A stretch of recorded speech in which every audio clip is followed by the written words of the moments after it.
Hello বন্ধুরা, welcome back to my channel. আশা করি তোমরা সবাই অনেক অনেক ভালো আছো। তো সেদিন গেছিলাম ড্রেস কিনতে, তো কিছু কসমেটিক্সও কিনেছিলাম। তো দেখো কসমেটিক্সগুলো তোমাদের কেমন লাগে। এখানে দেখে মনে হচ্ছিলো কানেরটা ছোট, কিন্তু কানেরটা অতটাও ছোট না, কানেরটা অনেকটাই বড় ছিল। একটা ব্ল্যাক কিনেছি, একটা অক্সিডাইজার কিনেছি, আর একটা কুর্তির সাথে পরার জন্য ছোট অক্সিডাইজার কিনেছিলাম। এটা যেমন ছোট, কিন্তু ওইখানেরগুলো এর থেকে অনেকটা বড় ছিল, কিন্তু জানি না ক্যামেরাতে কেন বোঝা যাচ্ছে না।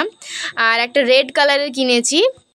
রেড কালার আমার কাছে কানের ছিলই নাই প্রায়, ওই জন্যই কিনলাম। আর একটা অক্সিডাইজের বড় একটা হার কিনেছি, এটা খুব সুন্দর দেখতে। আর কানেরও আছে দুটো বড় বড়, ভালো লাগবে শাড়ির সাথে। আর একটা অক্সিডাইজের চোকার কিনেছি, এটা অনেক সুন্দর ছিল। এটার সাথেও দুটো কানের আছে ম্যাচিং করা।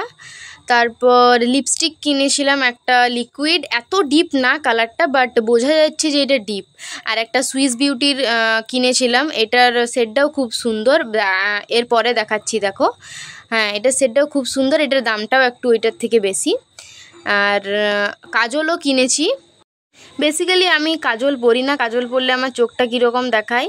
তো যদিও কিনেছিলাম এলিট টিনের, আমি ল্যাকমির কাজল লাগাই না, তো এবারে আমি মার্সের একটা কাজল কিনেছি। আর এইটা ওই চোকারটার সাথে সেট দিয়েছিল, এটাও ভালো লাগছিল, মোটামুটি ভালোই ছিল, মোটামুটি না ভালোই ছিল। আর একটা ফোনের কাভার কিনেছি, যেগুলো এখন চলছে ট্রেন্ডিংয়ে, রিয়েলমি 11-এর একটা কাভার। আর একটা রুমাল কিনেছিলাম, একদম সফট ছিল। আর আরেকটা কী যেন কিনেছিলাম, একটা পার্স কিনেছি।